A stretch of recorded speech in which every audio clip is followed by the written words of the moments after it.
Welcome to the HR Chat Show, one of the world's most downloaded and shared podcasts designed for HR pros, talent execs, tech enthusiasts, and business leaders.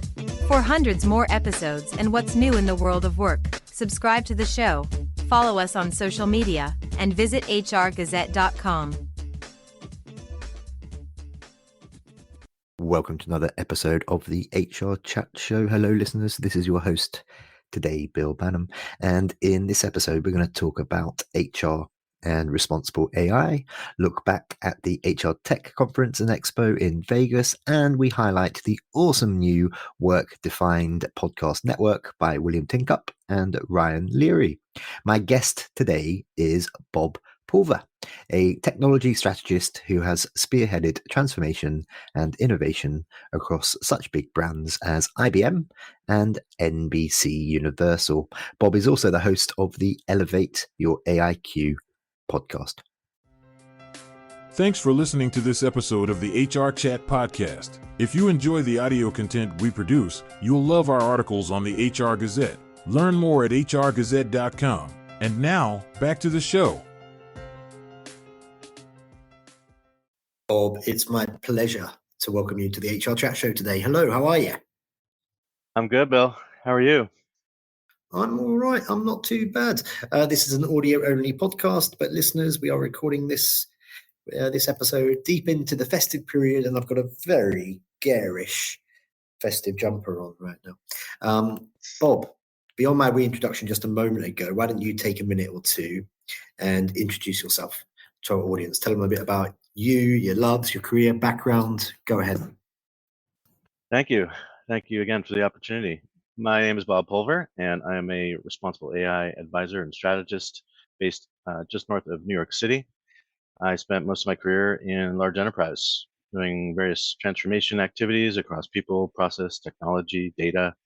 About 22 years at IBM, 3.5 or so years at NBCUniversal, and then I pivoted into entrepreneurship and the talent, what I call the talent transformation space. So that's everything about, re-engineering talent acquisition processes, understanding how AI is coming into the talent technology landscape, and what those impacts have on the people, the talent that actually is there to execute your technology and business strategies. I'm also hosting a podcast called Elevate Your AIQ, which is also the name of my consultancy.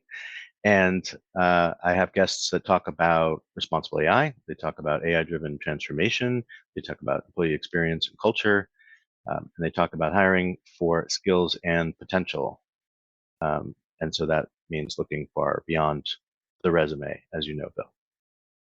Okay, very good. Thank you very much. So you and I met fairly recently in Vegas at the HR Tech Conference. I think we were introduced by Torin Ellis, I think it was, on the Expo floor. He's a good man. He's spoken at a Disrupt London that we hosted a while ago. And he's been on the show a couple of times, I think. So Torin, if you're listening, hello, sir. We think you are great. Why HR Tech? Why is that a good fit for what you're getting up to? Well, I've always been a technologist. I've always been interested in emerging technology. I spent a lot of my time at IBM being sort of some would call it a change agent. I would call it an innovation catalyst, which was a term that IBM used for their innovation management program, of which I was a pretty active participant. And part of it is understanding, not being a psych major, I still was always fascinated by behavior change or lack thereof when technology was sort of pushed upon people where they weren't involved in how technology may impact them and the processes that they were familiar with. And I think as I saw and got involved with some talent related projects later in my career, I saw a lot of dysfunction. I saw a lot of overlooked potential, perhaps starting with my own, where people just weren't looking at the right, data, or weren't gathering the right data to really understand how to make technology adoption more effective and really make those implementations go a lot smoother. But also at IBM, I spent a lot of time doing informal sort of crowdsourcing and collective intelligence kinds of initiatives.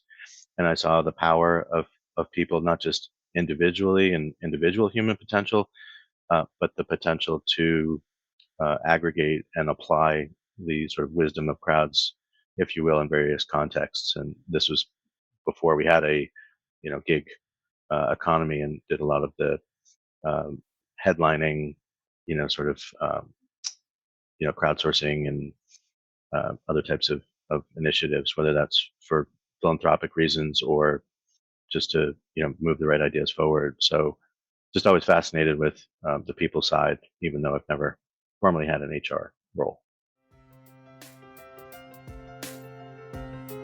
Hi, everybody. This is Bob Goodwin, president at Career Club. Imagine with me for a minute a workplace where leaders and employees are energized, engaged, and operating at their very best. At Career Club, we work with both individuals and organizations to help combat stress and burnout that lead to attrition, disengagement, and higher healthcare costs. We can help your organization and your workforce thrive, boosting both productivity and morale across the board. To learn more about how we might help you and your company, visit us at career.club. You gave a bit of an overview of your podcast, Elevate Your AIQ, just a moment ago. Before we hit record today, I think you said you were into the 40s in terms of number of episodes you've released so far. Congratulations. Who have been some of your top guests so far, Bob? And why? What is it to do with their personalities and their intellect? Is it to do with some of the subject matter that you're addressing? Is it a bit of all of those? Tell us more about some of the top episodes that you've had so far and why.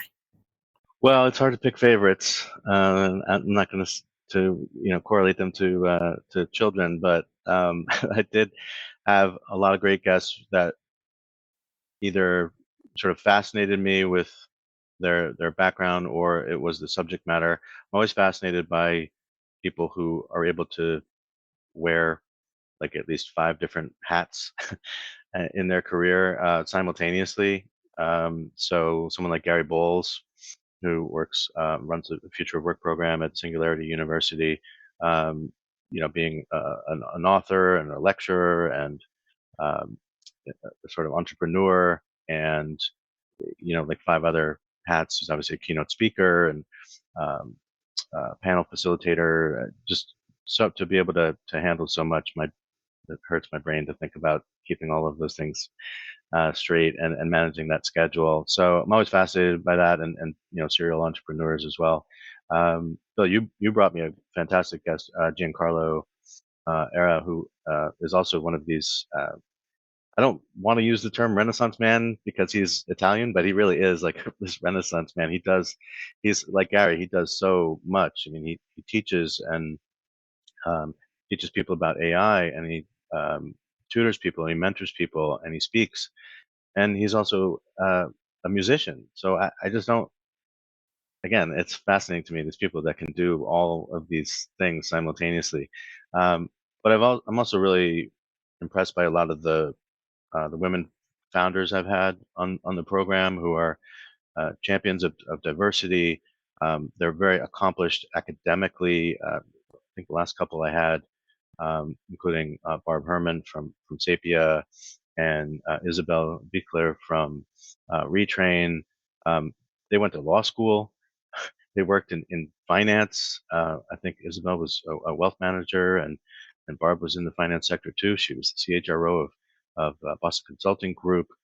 Just incredibly accomplished individuals who are also championing, responsible practices in terms of their AI, not just AI use, but AI design, right? And they're very transparent about how that occurs. So I'm just in awe of a lot of what my guests have accomplished and certainly admire the work that they're currently doing. Bob, I'm catching up with the amazing William Tincup later on today. Mhm. Regular listeners of this show will know William's been on the show a few times, and I am one of his top fanboys. I think he's amazing. And your pod is part of the Work Defined podcast network, which William started. Well, why get involved with that network? And what has the network done to elevate your podcast reach and brand so far? William is fantastic. I agree. I had spoken to him ages ago before I was even really thinking about a podcast, and I was working on some other things. I may have been working at Talent Tech Labs at the time when we crossed paths. So after I, sort of pivoted into the talent space, and when he told me about this podcast network that he was creating with Ryan Leary, I was intrigued, and I thought, well, as a new podcaster trying to, grow my audience, which is never easy. I wanted to, and also not having a history in the space, right? I was this sort of fresh voice, and I just saw it as an opportunity to pair up with a couple pros who have a great reputation, and I saw it as a way to potentially amplify, the audience for all those who want that should be, be listening to my podcast, because not for me, it's not about me, it's about my guests, and it's about the message, right? I want everyone to understand what's happening with AI so that they don't get left behind. I don't want individuals to get left behind, and I don't want organizations to be left behind when it comes to AI. And I just thought I want to partner with some folks who can really help me amplify this message so that more and more voices will understand what's coming, and they will take proactive steps to sort of gain some AI literacy, and essentially just be ready, not even as individuals, but to be that change agent or that catalyst for their own teams, their departments, and their organizations. And so I just saw an opportunity to partner with folks who I knew I could trust, who were very transparent, and who were very authentic in the way that they approached the space, and the messaging that goes out. So uh, it was just they made it very simple and easy for me to join, which was a little bit intimidating because every other podcast on there was from an established voice. It was either William or William and Ryan, or it's just some names that people are probably familiar with, and so I was like sort of the new voice. So I just thought this is a great way to learn as well from a lot of these experienced podcasters and influencers in the space. Some of them are authors, and market analysts, and investors, angel investors, things like that. So just seemed like a no-brainer to me, honestly. Okay, so you've been in this space now for a little while in terms of creating content around the world of work. Your focus, as you mentioned, is on talent. Who are some of those influencers, some of those experts that you like to listen to? What are some of those podcasts that you most enjoy? For example, Laurie Reutemann, she's one of the folks who's on the network with William. Share a few podcasts that you enjoy listening to. I like Brent Skinner's podcasts. I like my podcasts are a little bit longer. Mine are generally like 45 minutes to an hour. I get sort of into the weeds with a lot of my guests.